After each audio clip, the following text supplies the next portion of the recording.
Ellie, thank you so much for being on the podcast today. And just to give everybody a little bit of a background, first of all, this is the first phone interview. Everything else has been in person. And so we're really testing out Sean's awesome podcast equipment. And so Ellie has been so patient with us for the past like 15 minutes trying to figure it all out. And I think it's working now. And so if it sounds weird to everyone listening, or or if it sounds different, not weird, I guess, but different, that's why. Ellie's on the phone. Ellie, yay! And I'll introduce you first, and then I'll let you introduce yourself. But Ellie is a really good friend of mine. We met a while ago. We met several years ago. Yeah. And actually, one of my biggest memories of you, I have a lot of memories of you, Ellie, because you're just such a powerful person. And every time that I saw you a couple weeks ago, and we were kind of just like in the same space, but like not interacting. And hmm someone like said something about your hair, because your hair is always a different color. And I love Yeah. that about you. And you were speaking to someone, and I was like, oh my God, Ellie's such a badass. Like, just the way that you were being with them, I was just like, damn, like Ellie's just such a badass. I was just like, oh man, so cool. And one of the memories that I have of you is the first time that I hosted the New Year's Eve party at my house. And it was what was it? Dapper as fuck. That was the theme. Yes, that was the theme. The theme was dapper as fuck. And you sent me a message, and you were just like, so I'm about to go all out, like, just to let you know. And like, you were like, this is what I'm wearing. And you came in, and you had this sequined gown, like gold sequined gown, walking into my house. And I was just like, fuck, dude, that was awesome. So I It was was like, the most extra. it was so extra in all of the most extra amazing ways that it could have been extra. I was just like, fuck, Ellie, Jesus Christ. Like, everyone else here looks like a goddamn bum compared to you. You looked so good. You gotta take it to the next level when you can. Yeah, totally. Anyway, so that's my introduction of you. How would you like to be introduced, Ellie? Um, this is like the worst part about a first date is I'm always like, just do me, just ask me what you want to know. Just I ask. mean, Yeah. yeah. I by day I'm a client liaison in an accounting firm, so I just get to love on people all day and make sure they're taken care of, both our staff and our clients. And then, by night I just get to be this, I don't know, powerful kick-ass lady all the time. I guess that's my all the time job. Your all the time job is to be a powerful kick ass lady. Yeah. Yes, yes, yes, yes. Yeah, absolutely. I 100% see that. And like I said, told someone that, like, you were literally standing on the other side of the room, and someone was like, who is that? And I was like, that's Ellie. And if you haven't met her yet, you need to meet her because she's fucking badass. Yeah. Yeah. Cool. And you contacted me because you have a topic that is really important to you, and we're going to get into it. And I think that it's just Yep. really important in general. And that's the topic of expectations. And so before we get into it, what has you be interested in sharing on my podcast specifically? Um, I think partially it's just the space that you've created on this podcast. It really is like a safe space where people really get to take a moment and set aside whatever their preconceived or inherited notions are about themselves or others in relationships, sexuality, what have you, and really get to take a moment and look and discover something newly that maybe what they inherited isn't actually what's so, Mm. and really get to step outside of that and discover something for themselves. Wow, I didn't expect to get complimented out of that question. Thank you. I'm really glad that that's what you've been getting out of my podcast. That's fantastic. Yeah. Awesome. All right. So what is the topic that we're discussing today? I'm excited. Well, I think what you pointed to is like summarizing it is very accurate. I mean, it's expectations at a Mhm. base level.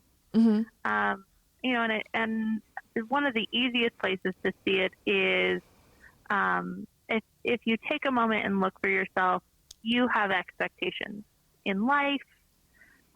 So like you're sitting at a light and the light turns green, you expect the person in front of you to just start driving. And when they don't just go when the light turns green, you are a little frustrated with them 9 times out of 10. I Or you're absolutely have wrong. that expectations of how people should drive and that they should go forward when lights turn green. You are correct about that. Yeah. So, and that's a really easy one. And overall, we have expectations, and we have expectations of our partners. We have expectations of our relationships, what they should look like, what should happen in them, who we should be with. Um, and then we have expectations. One thing that shows up is we have expectations about your sex life. And, when your expectations don't match your partner's expectations can become an issue. Mhm. And it really breaks down to, people deal with then one person's not fulfilled.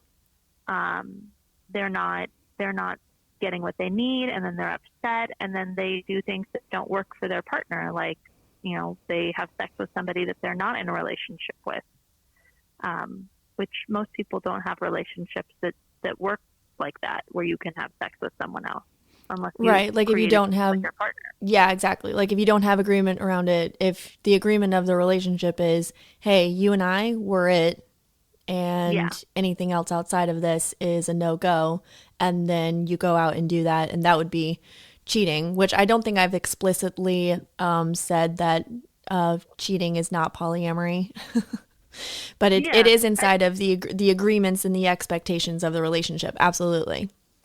yeah, definitely. And I think like even inside of polyamory, there are expectations. Where one Totally. partner thinks we're going to open up, and then there's an expectation like I'm going to get to go have the same amount of relationships as my partner, my core partner, and then if one partner is Yeah. having relationships and the other partner isn't, then there's some unmet expectation not being fulfilled. Absolutely. That's actually one of inside of coaching and inside of coaching couples, which I don't coach couples at the same time like I would coach each person individually. But Yeah, inside of coaching couples, I that's one of the main things that gets run into is that there is an expectation that you are going to be having similar, if not the same amounts of relationship relationships outside of your relationship, or the same amount of sex or the same amount of interest, or the yeah, like that it's going to be similar for both of you, and that pretty much almost never happens. It's like I don't want to say never, but like it's nine rare. it's very, very rare for partners to have the same amount of sex or outside relationships outside of their, if they have like a primary relationship, for sure. And there is an expectation that it is going to be similar, and that doesn't happen. Yeah, and I think what you then kind of point to is there's because part of what can happen in a relationship. So for me, I can distinctly remember my boyfriend and I had just recently started dating. We were at a light. We're sitting at this stoplight, and I'm just upset with him. Like, you should have done this thing, and I can't believe you didn't do that. And he goes, "How would I have known to do that?" And it just stopped me dead in my tracks. And I had to take a moment, and I looked, and it really was I had some expectation, which I hadn't communicated, Mm-hmm. and B, there's no way that he can read my mind. Yeah, He'd totally. never actually agreed to that expectation Mm-hmm. Yeah, you hadn't said or it out that loud. request. Yeah, you hadn't said it out loud, first of all, and second of all, yeah, he hadn't agreed to it, and there was no opportunity, sounds like, for him to agree or disagree with it. Yeah. So what I immediately, it was really great to notice it. And the only downside was then I fell into this trap of like, you discover it and you're like, oh, well, it's bad to have expectations. Expectations are bad. You can't expect things of your partner. Mm-hmm. And I think that's a trap for people. Like, there are expectations that you will have. You are going to breathe air and you will have expectations. Right? Oh my God, Ellie. Yes, absolutely. Like you are going to have because you don't even create your expectations. It's not like you sat down and you wrote down a list of your expectations and now those are the expectations that you have. It's just, no, you just have expectations. Like as a human being, you expect certain things. It's already there. You don't even have to think about it. You don't have to do anything. There's no active thing happening there. Like, no. What should I expect of my partner today? Should I tell him any of these things? No, it'll be fine.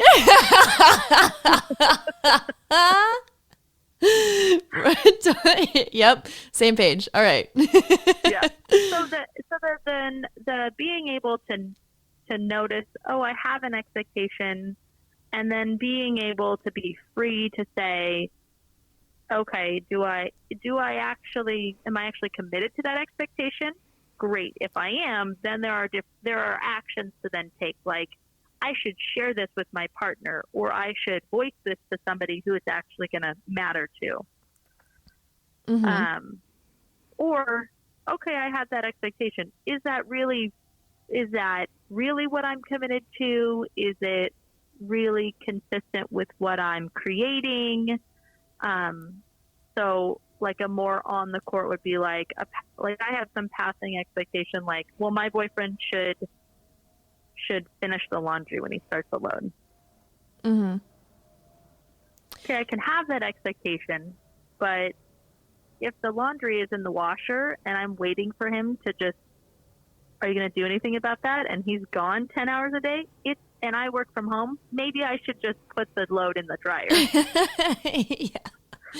And we can talk about it later. Yeah, absolutely. And I think that with what you said, I think you stepped a couple steps ahead, because you stepped a couple steps ahead to like, okay, noticing what your expectations are and then managing them.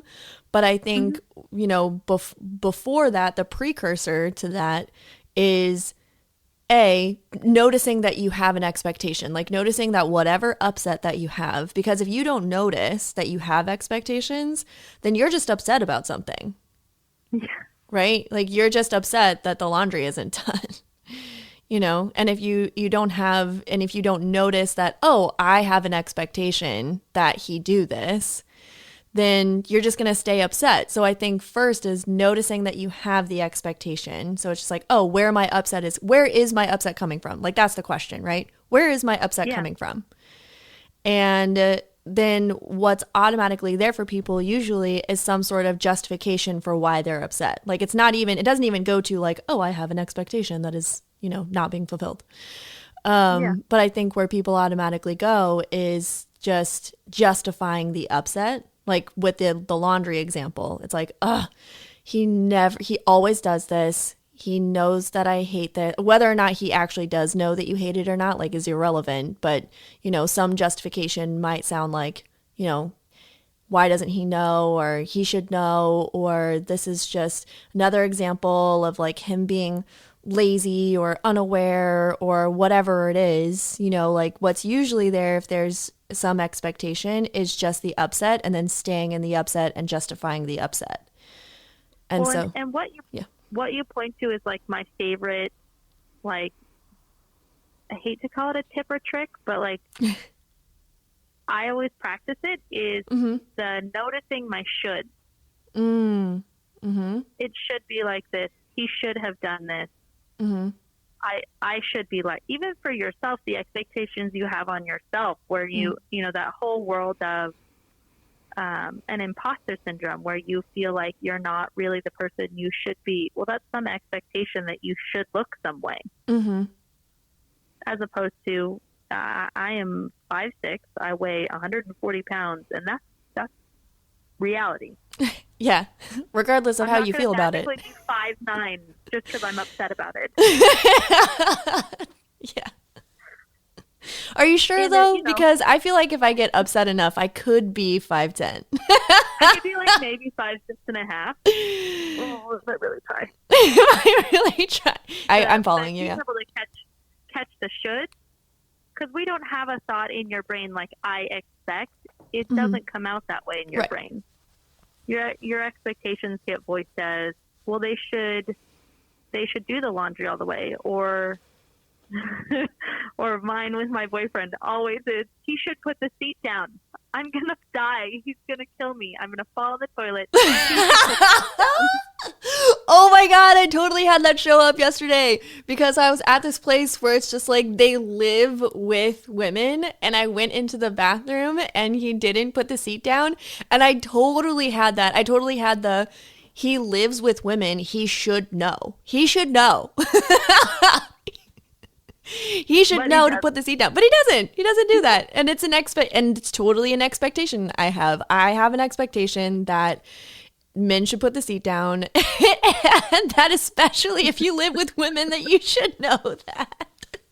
And you have a whole world of agreement. That's the other thing with your expectations is, just because you have agreement about your expectations does not mean it does not give any validity to whether or not those expectations are coming true. Yeah, absolutely. Like, just because all of your best friends agree with you doesn't make it doesn't mean that that person should do the thing or even know about it. Yeah. Yeah. And it doesn't mean that they're going to say yes to it. Mm-hmm. You know, I could go to you and say, well, my boyfriend should really make sure that he vacuums my car out every week. And you'd be like, yeah, he should. That sounds great. Like, that does not mean that he's going to agree to that or that he has to agree to that. So that's, and I, you know, from a day-to-day standpoint, it's pretty manageable. You can really start to catch it. And then there's this like world of sex. Mm-hmm. And there's a whole lot of significance we add to the expectations we have around sex. Mm-hmm. Like that thing you pointed to when you coach a couple who's polyamorous, you know, if you have an expectation that your sex life is going to look exactly like your partner's, why would it look the same? Mm-hmm. Yeah. And just because you think it should look the same doesn't mean it's going to. Mm-hmm. So being able to notice that, because those expectations, I mean, life, you can sort of catch the significance that you're adding, but there's like a very personal significance we add to the expectations around sex. Like, you know, like my ex-husband and I, while we were married, we had about a year where we rarely had sex, and it was deeply personal to me that he didn't have, like, I would try, do everything I could think of, and he just was never in the mood. Mm-hmm. And, you know, we had a conversation years later, and I was like, you know, it's just really upsetting for me. Like, you should have wanted to have sex with me. Well, and I shouldn't have, as a woman, had to work that hard to have sex. Mm. And he was like, I apologize. And we had never talked about it, never voiced, and there may have been something different if I had voiced that expectation at the time from a really neutral standpoint. But at the, you know, looking back on it, I was just really upset about it. And then he had some expectation about how his body looked, and that if his body looked the way it was, that he couldn't be sexy. Mm. So he was dealing with all of his shoulds and expectations about himself. You were dealing with all of your shoulds and your expectations about yourself and what you should get inside of the relationship and inside of sex. And instead of voicing, and I totally get because it sounds really clean and simple now, like looking back on it, it's like, oh, if only you would have talked about it, if only you would have voiced it, you know, then maybe it would have been different. And but you know, at the time being, I think I was, so we were like a year or two into we had a kid, and so I'm post baby body, so I'm already a little preoccupied about, this isn't the body I had, the nice tight adorable 19-year-old body I had. I now have a 23-year-old post-baby body. Mm-hmm. And, is this, then when you're not voicing those expectations, you're not talking about them and getting them up and really clean, then you just go down a rabbit hole. Well, does he not like me does he not want to have sex because I'm not attractive? Is it not good sex? Is it not the kind of sex he wants to be having? All of this, you just spiral into a rabbit hole of like, well, shoulda, coulda, woulda. It's like, Yeah. what do I need to do, or what, as opposed to just talking with your partner. Yeah, because then it does, you do tend to make it about you. Like, what am I doing wrong? Or why are they this way? Like it's never about like, what are they dealing with? Like, what are they dealing with? Whenever, like that. I wonder what is coming up for him that he's like, so doesn't want to have sex. That's so weird. Right, exactly. But yeah, it is. It's very deeply personal, and like there's body, like what I hear is, body issues that come up. There's not knowing how to communicate that in a way that is productive. Like, because it sounds like if you would have communicated it at the time, how it would have come out is like, something like, why don't you think I'm sexy? Or like more of like a blame than. Which is totally what happened. Yeah. Okay, great. Not great, but like, bing. Oh, bing. There you go. But yeah, so that was how it would come out. It never was like, take 5 steps, or not even 5, but like take a step back and look and go, okay, well, what do I expect? Okay, great. Has he agreed to that? Okay, if he has, what's going on that's now changed? Mm-hmm. So like with my boyfriend and I, now there's a world of, early on in our relationship, we had this conversation. He goes, I don't want to have a relationship like your parents, but I also don't want to be like my parents. And what he was pointing to is my parents do everything together. I love like your parents. One of them, I know my parents are I great. love your parents so much. I went to your house for Christmas last year. Yeah. Oh my God. They were like, it was the most adorable thing. Okay, tangent, but anyway, continue. I love your parents. In any case, what everyone should take away is that my parents are great. Yep. But they do everything together. And his parents, they've now divorced since we had this conversation, they didn't do everything together. They had really started to lead these separate lives. And he was like, I want to have like something in between that. I was like, okay, I guess. And, at the time I had an expectation, like I would just work out life and I would just do everything with my partner because that's what I'm used to. Mm-hmm. And we've had to revisit that as time has gone on because his expectation of the structure of our relationship has changed. So, I started to build out life and I would have more things that I was doing with people in the evenings, or I'd have phone calls that I was on for things that I was managing. And, all of a sudden, in that time frame, he moved away. So I really did have to just structure my life to really be doing things on my own. Mm-hmm. And when he moved back, it was just like, well, why don't you have time for me?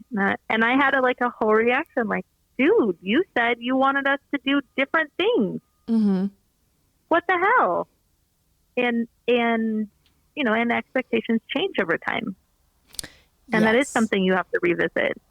What starts out, even the structure of our relationship has changed. When we started dating, we were in an open relationship because I was still married and was in an open relationship. Mm-hmm.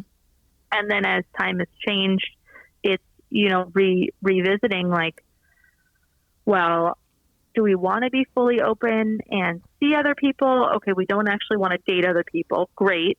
We're on the same page there. Do we still want to have sex with other people? Well, let's look at what that would look like.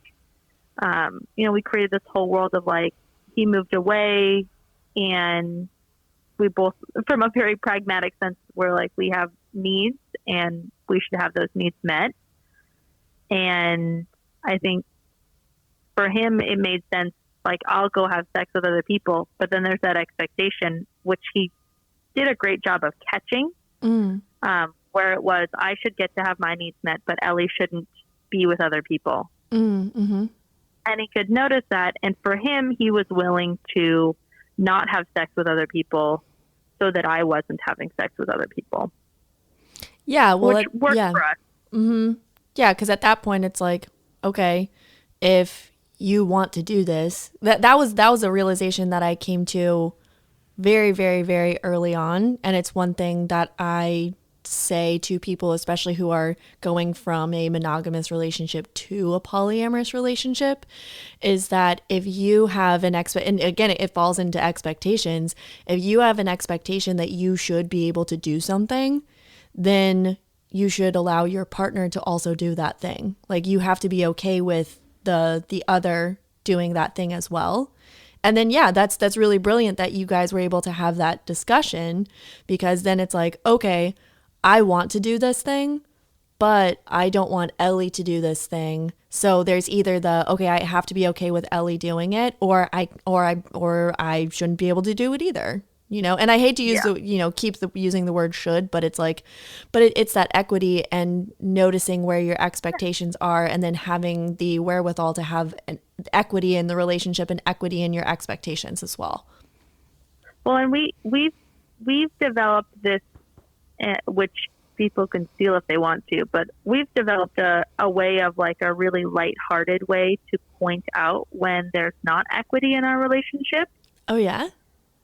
So we'll be talking about something and it'll be like, well, and it'll just be those points where it comes up where we uncover some place where there's a lack of equity, like that, where I want to have sex with other people, but you shouldn't be having sex with other people. And I can point to it and be like, but isn't that a double standard? And he's like, no, it's a double standard. I'm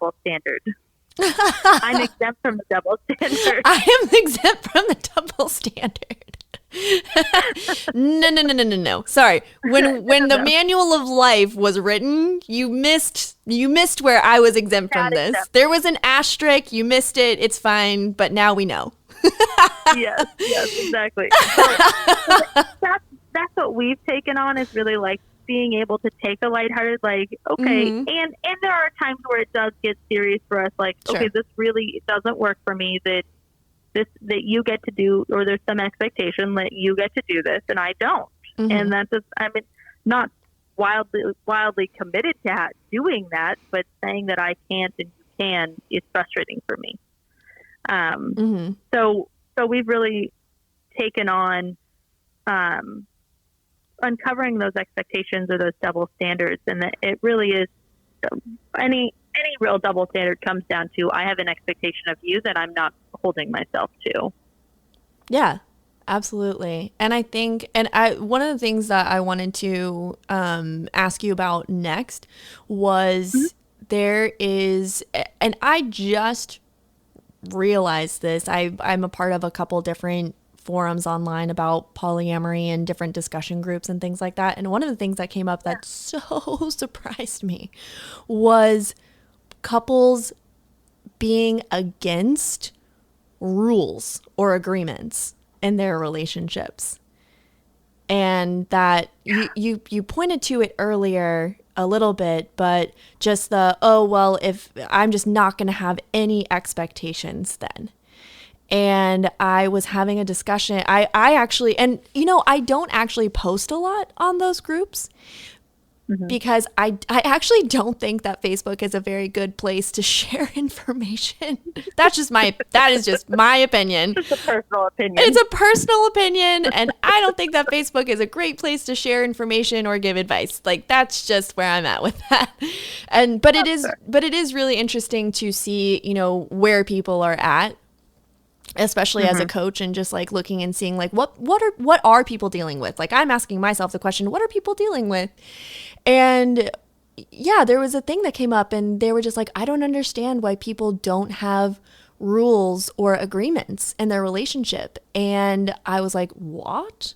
And there was this whole discussion about, they're like, don't put rules on your partner, don't put expectations, don't put agreements on your partner. And we've already said that expectations are going to be there regardless of whether or not you like it or not. They're just there because you're human. But like, where I'm coming from is, why wouldn't you have agreements? And I know that inside of your relationship that you do have agreements. And Yeah. so I'm interested to hear, what your take on not having agreements versus having agreements is. So I think partially there's a couple things I'll say. So one is um, the whole school of thought of don't have agreements or don't have expectations about your partner really was where we started, where I started inside of this whole discovery was he literally said you shouldn't have expectations of me. And I really had to struggle with there is some validity in that. Like, don't have an expectation that you're just keeping to yourself, but you should communicate your wants and needs to your partner. Mm-hmm. Yeah. And your expectations do fall inside of your wants and needs. An expectation is something you want. Mm-hmm. You're just a little more committed to that want, typically. But as far as like not having rules, I would say, if that works for people, that's great. I don't typically see it work long term. It tends to be a short term fix for a problem that somebody doesn't want to deal with. Mm-hmm.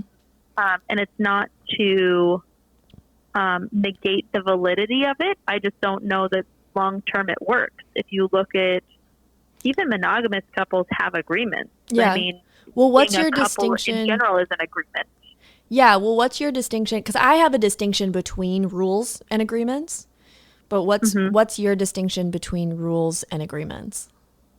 Agreements are things that work for both parties. Mm-hmm. And I think rules fall into what we were just talking about, which is a double standard. Mm-hmm. Yeah. Like I have a rule that my partner can only do this, this, this, this, this, and they have to abide by that rule.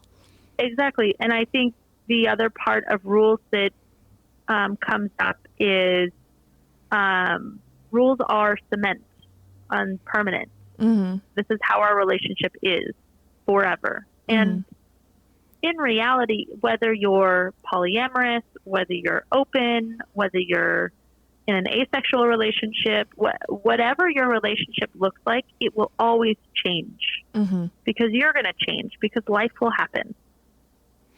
Yeah. So having a rule is a bit odd in a relationship because it doesn't leave your relationship any room to grow. You're taking, I mean, it's a really terrible example, but those keychains that everybody gets upset about that have the goldfish in them. You're putting a goldfish in a keychain and it can never get bigger than that space. Yeah. And you'll kill it. Mm-hmm. And you'll do the same thing with your relationship. So from a standpoint of we don't have rules in this polyamorous relationship, or we don't have expectations. I get the logic behind it, and I think what they're pointing to, the value of it is, that you're set up to grow in a relationship. I'm not going to have an expectation that I'm going to harbor from you. I will be in communication with you about what's working, what's not working, and then look, how do we have our relationship work? Mm-hmm. I think that answers your question. Yeah, absolutely. And then the other part of the question is agreements. So because I don't always think that people have the distinction between rules and agreements. What I see happening is that people are like, well, rules are steadfast. They don't work. They're not equitable. So we're not going to have rules. And I totally get the logic and that. But then they just go to, we're not going to have any rules at all. So anything goes. And if you get upset about anything that I do, well, you can't do anything about it because we don't have any rules. That's a you problem. Yeah, I think what I pointed to, though, is what I would really come back to is I don't know that everybody has the language for agreements. Yeah. Yeah. Give people the language for agreements, Ellie. Agreements really are set to have things work. That's really the intention of agreement, is to bring workability for all parties involved. And I think there is a suspicion that people can have about the thinking of no rules, no expectations, because it can be exploited. Mm-hmm. Just like any relationship, there's a whole world inside of people who have relationships in dominant and submissive relationships. Any logic that you have, like the person who's the dom is the powerful person in the relationship, it's all the submissive, Mm-hmm. because they get to say when it ends. They get to say stop. Mm-hmm. Um, so I think just like any other relationship, anything like that, it can be exploited by somebody who's trying to say, you can't expect anything of me, and there are no rules here. And if you're upset about it, that's your thing to deal with. That's not my problem. Right. And I think overall, if you look at the relationships that work, that doesn't work in a Mm-hmm. relationship. So having agreements, I don't know that everybody would call them agreements, but if you do come from I'm not going to put rules on a relationship. This is what I'm creating for us, or this is what I'm committed to. But I'm not going to expect that you take out the trash every week, or I'm not going to hold you. I might have that thought, but I'm not going to hold you to that expectation. Mm-hmm. And I think overall, if you looked at any of those relationships who've said, we don't have any rules, we don't have any expectations, they communicate, at least the ones that work. Mm-hmm. Yeah, the ones that work, yeah. And I think that's the secret magic ingredient that everybody should know, and it feels like nobody does sometimes, or at least not when it's working, but it's Mm-hmm. communication. You got to communicate with your partner. And that doesn't mean yelling at them because you're upset about that thing that happened 5 hours ago or 3 weeks ago. Mm-hmm. But communicating, this works or this didn't work, and actually communicating so that your partner wins. Yeah, say more about communicating so that everybody wins, though. Yeah, so it's interesting, the concept of no rules, no expectations. There is brilliant. I've heard it a couple times, but I just had a brilliant woman break it down for me one time, which is there's a concept out there where we talk about in a relationship. Let's talk about if you and I are in a relationship, Elizabeth. If I think that our relationship should be 50-50, then I'm setting myself up to be upset because my 50% and your 50% will almost never be the same. Mm-hmm. So if I stand in that I'm 100% responsible for my relationship and you're 0% responsible, then all that does is free you up to just love me unconditionally and love me the way that you love me. Mm-hmm. So give And an example of I'm following you, but give some example of that. Yeah. So if I set aside my expectations with my boyfriend, he should forward the laundry, and he should remember to put the seat down, and he should be more appreciative when I've done all these things during the day. And I just set all of that aside and make sure that I'm 100% responsible for that my relationship works, and I'm doing everything that there is. So forwarding the laundry if I notice that we've left it in the washer, or putting the seat down when I go in the bathroom, or looking for is the seat up and making sure that I don't fall in the toilet. Yeah. Because, I'm a grown up and I can do that. Right. Things like that, or even just the, I make sure that I make dinner and generate that, and I don't sit here upset that he didn't make dinner, or he didn't ask, or didn't generate something. Mm-hmm. Things like that. And then communicating, I'm going to make dinner on these days, and then I'm asking for you to come up. Either we can go out or you can cook on these days. Yeah, because I think being 100% responsible for the relationship, I think some people can get tripped up by that and think oh, well, now it's all on me, and I have to No, do no. Yeah. everything, and then like, well, what about them, and they can just do nothing and it doesn't even matter. Yeah, And exactly. yeah. And you're really responsible for your relationship. If you're not happy in your relationship, it's not your job to make sure that your partner is happy. It's your job to make sure you're happy in your relationship. Mhm. And it's not your partner's job to make sure you're happy. Mhm. Now, you may be happy when you do things with your partner. You may be fulfilled or taken care of. Those are all awesome things. Mhm. But to expect that your partner is going to make you happy is setting them up to fail because they never get to be human. Totally. And I have an example of that with Brandy and I, because I'm very extroverted and Mm-hmm. she's introverted.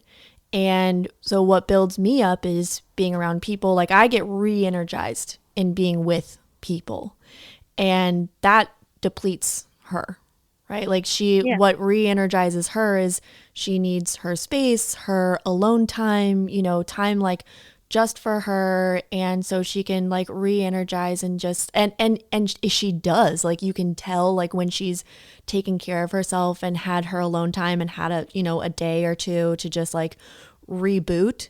Like, she's Yeah. so alive and vital, right? But at the beginning of our relationship, just speaking inside of, I'm responsible for my own happiness, Mm-hmm. is at the beginning of our relationship, I had an expectation that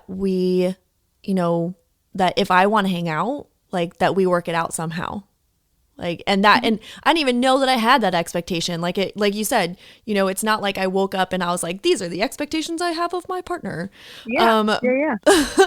But I remember the first time that she declined hanging out, and she was like, I need time, like, for myself. And I took it personally. I was like, Mm-hmm. oh my gosh, why doesn't she want to hang out with me? Is there something wrong? Did I do something? Did I say something wrong? Like, just Down the rabbit hole. straight down the rabbit hole. Just like, oh, I'm so wrong for something and I don't know what it is. And so then, of course, my actions are, I'm like asking her, I'm like, is everything okay? Blah, blah, blah, all this stuff. And then she's getting annoyed with me. She's like, dude, I said that I needed like I just need some downtime, and like, you're just like blowing up my phone, like, chill out. And so then now we're both upset. And what came out of that conversation was, she just needs her downtime. It means nothing about me, right? And so now, in me being 100% responsible for my own happiness inside of the relationship, that what I created and what her downtime now is like, wow, I am so happy that I have a partner that asks for what they want and is Mm-hmm. responsible for their own well-being, such that, when they are with me and when they are with people and when they do, because Brandy is this amazing human in the world. Yeah. And, such that she's such a powerful person that she can actually be that in the world. I'm like, wow, that's awesome. And I was like, and you know what? Like, me having a couple days to get my stuff caught up, to, like, do whatever I need to do, to, spend time with my cats, heck, and where it's just like, wow, I can actually generate my own happiness inside of the relationship. And that's me being 100% responsible for the relationship. Just like, I'm generating my own happiness and satisfaction in the relationship, and Brandy can be however she needs to be. She can be Yeah. however she needs to be about it. It's like, I get to say, like, about my own happiness and my own satisfaction, and then when I do that, like, now having this new context. So first context was me being upset, thinking everything's wrong, and then Brandy gets upset and she's like, why aren't you giving me the space that I'm clearly asking for? And then second scenario, me being 100% responsible for my own happiness and who Mm-hmm. I am in the relationship. It's like, she gets to regenerate herself. She's so happy. Like, you can just see how happy she gets when she gets alone time. And it's like, and yeah, she just gets to be however she needs to be. There's not a way that she needs to be at all. Yeah. Yeah. And I can love her And for then, everything about that. yeah. And then your partner really is free to, I mean, Brandy or, like Chad or whoever listening to the podcast, their partner, your partner then is free to just love you. However that looks. And then you just get to experience their full love as opposed to some push and pull for, well, they should have done X, Y, and Z. Yeah, that's that's beautiful. That's brilliant. I love that. Yeah. I have to share mild side tangent. Great. Having a partner who's also an introvert, and we're like weird couple because I'm an introverted extrovert. Okay. So I am like very quiet with people I don't know well, and then once I know you, it's like I'm obnoxious. I was gonna say, great. I remember when we didn't know each other very well, and it was like, I don't think I've heard Ellie say like 2 words, and then now being around you, it's like you can't shut you up. It's awesome. I love it. It's so much. So and I'm really fulfilled by like I'm a like I want to be with you. I don't have to be talking all the time, but I do want to just be with people. That's my thing. And then Chad is a very extroverted introvert, so he's like. He used to be a bartender, is great with people, very charismatic, but he is like until we started dating, I didn't get the concept of I'm not doing anything. I'd be like, what are we doing today? He's like, nothing. I was like, okay, great. We should go do X, Y, and Z. He's like, no, I don't think you understand. We're doing nothing today. And so I had to learn to like sit on the couch and watch football all day, which I had never done before. Really? I'm a kid who grew up in this is what we're doing today. We have 17 things and we're going to get all of them done. Saturday is a cleaning day. We're cleaning the whole house. We're purging. So it was very like odd for me to start this like, oh, we don't do anything. And it's now become something that I like really love. And I love getting to like, I'll have times where like, I just needed 2 hours in the morning to do nothing with you. And he's like, yeah, that's great. We can totally do that. But being responsible, then the other thing, what you pointed to, which is really great, is you then, if you're responsible, 100% responsible for your relationship, then you have to communicate what you want and need. Because if you're 100% responsible, there's zero chance that your partner is going to magically know. I want everyone to be very clear. Your partner is not a mind reader. They have zero idea what's in your brain. Oh my God. I'm just laughing out of recognition. In both. When your partner calls you and says, come to my house right now. And I'm like, is everything okay? Did you get a dog? And he's like, no. And I was like, oh God. And I'm driving to his house and my brain's like, he's going to break up with me. This asshole is making me drive to his house so he can break up with me. And then I get there and there's a 3-month-old husky. And I was like, you're an asshole.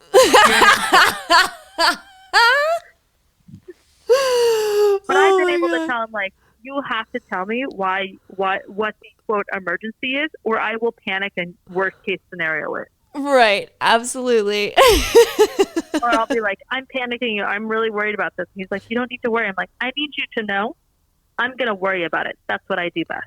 I'm going to do all the worrying for the both of us. Okay. And he's I'm like, so good at it. I'm the mother of a small child. So good at it.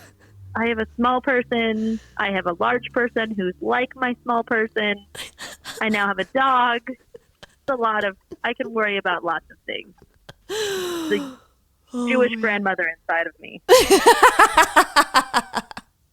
You must eat, and I'm not quite sure if that's the right thing that you should be doing. And it's all, and some of my worries come from an expectation like it should look some way, and that really is the place to intervene. And otherwise, it's I'm just going to worry about this, and I just need 5 minutes to do that. Then I'm good. Yeah, and then communicating that. Oh my gosh, that brings up another thing. This is a small tangent, and then I know that you kind of have to go here in a bit. But Yeah. one of the things that really worked about one of my past relationships is that we would tell each other how long we were going to be upset about something. It's like, okay, there's this thing happening and I'm really upset about it, regardless of whether it had to do with me or something not me. He would say, he'd be like, look, I'm going to be upset about this for the next 5 minutes. He's like, give me the next 5 minutes to just completely stew about it. And he was like, and in 5 minutes, he's like, I'm going to get off of it. And then we're going to talk about it. And then I will be able to have a discussion with you about it. But for the next 5 minutes, you just got to leave me alone. Like, okay, great. Yeah. Awesome. And that really worked because he got to be responsible for, and that's him being like 100% responsible, right? Where he's just Yeah. hey, I need time to just be upset.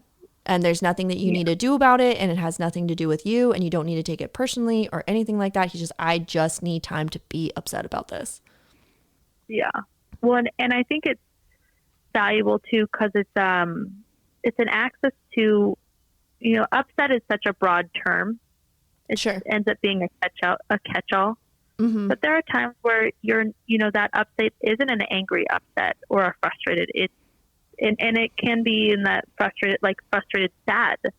The other day, I was in a car accident earlier this year, and so I went from being really active I was playing ultimate frisbee to You were? I I've didn't had know to that. really, yeah, I play ultimate frisbee. I just started playing a Huh. year ago. Fun facts about Ellie Um, that I didn't know. Fun fact.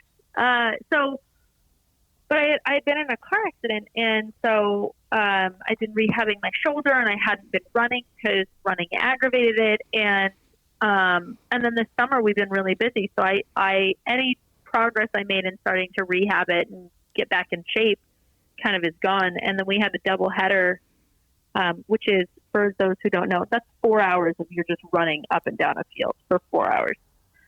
And there was some point where I realized I couldn't play. I started to run around and would play a point, and then I would have black splotches because I'm just so out of shape right now.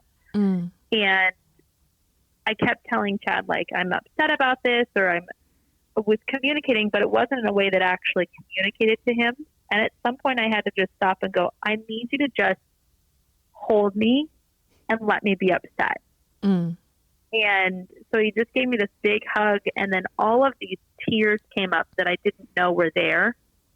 I just was upset. It just is, you so want to be able to do something, and then you're so upset about this unmet expectation of my body should do what I want it to do. Mm. And, just being able to be free to just let it all out. Then I could just be there and have fun. And I played when I played, and then I didn't play when I didn't play. And it wasn't this big upset, and it didn't then rule the night. Wow. So I think that ability to be able to say, I need you to let me be upset, or I need you to just hold me while I'm upset, or I need to be alone, or I need to, be able to express however you need to express your emotions, because everyone's not a pot of rainbow and sunshine. You have a whole breadth of emotions, and sometimes you're angry, and sometimes you're sad, and sometimes you're so frustrated you want to cry or scream or yell or what have you. Or be heartbroken or disappointed or, yeah, totally. Disappointed or be heartbroken or any of that. Mm-hmm. And being able to communicate with your partner what you need in those moments, I think, is critical, because, yeah, your life isn't all the rainbow and sunshine. I mean, that's what you're going to remember. But being able to say, I just need a hug, or I just need 5 minutes by myself. Mm-hmm. It goes a long way in making a difference for your partner, because I don't know anybody who's in a relationship with someone who doesn't want their partner to be happy. and doesn't want their partner to have what they need. Yeah. And if you are in a relationship with someone who does not want you to be happy, that's an unhealthy relationship. That's not a relationship you should be in. Yeah. Don't be in relationships with people who don't want you to be happy. Just don't do that. Yeah. So. Yeah. Well, yeah. Ellie, thank you so much. I'm so happy that you reached out to me and that you had this conversation with me, because I do think that it is so valuable to notice when you're having expectations, when you have expectations of others, when you have expectations of yourself, and when you're acting from those expectations, and instead of acting from, what is actually happening or what's actually possible, and just being able to, I think one of the things that, at least that I'm hearing inside of this, is that when you voice those expectations, that you do become responsible for who you get to be in a relationship, and you get to be responsible for your own happiness, and that you actually get what you want out of a relationship. And as a result, in alleviating or speaking to those expectations, that then your partner or partners can just be, they just get to be free to be whoever they are, which is the amazing person that you fell in love with, and they just get to experience your unconditional love, which is what we want. So thank you so much. I just so appreciate you and love you. And I'm just going to reiterate what I said at the beginning of the podcast, which is, you're just a fucking badass, dude. Thank you. Yeah. Yeah. And I will leave you with a golden nugget of opportunity in this whole vein of expectations. We can manage our own, and especially for relationships, and I would say especially in polyamorous relationships, the gold in being 100% responsible for your relationship is going and finding out what your partner's expectations are. Yeah. Go ask them. Because sometimes your partners don't have the wherewithal to tell you. Brilliant. I love it. Thank you. Yeah. You're welcome. All right. Thank you so much. And anything that you want to plug? I don't know what you're up to. Anything you want to plug? I'm like, do I want to plug? I'm like, coming to a podcast near you is accounting knowledge, but that's so different. Do you have a podcast for accounting coming up? We're talking about, Chad and I are talking about a podcast. And then my mom and I are talking about a podcast for come find out about finance in a way that doesn't, bore you to death.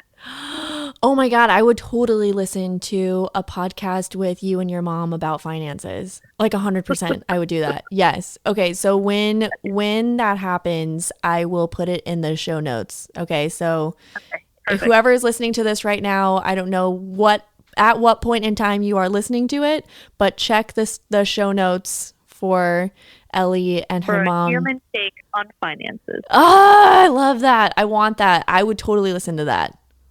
Okay. Perfect. I will tell you all about it. Sweet. Awesome. Well, I love you to pieces, and I will talk with you soon. Sounds good. I love you too. Okay. Thank you for listening to Love Dripping from the Walls. You can follow on Instagram or Facebook at Love Dripping from the Walls. Leave comments and questions, and I may share your thoughts on the podcast. Please rate and review on whatever platform you are listening on.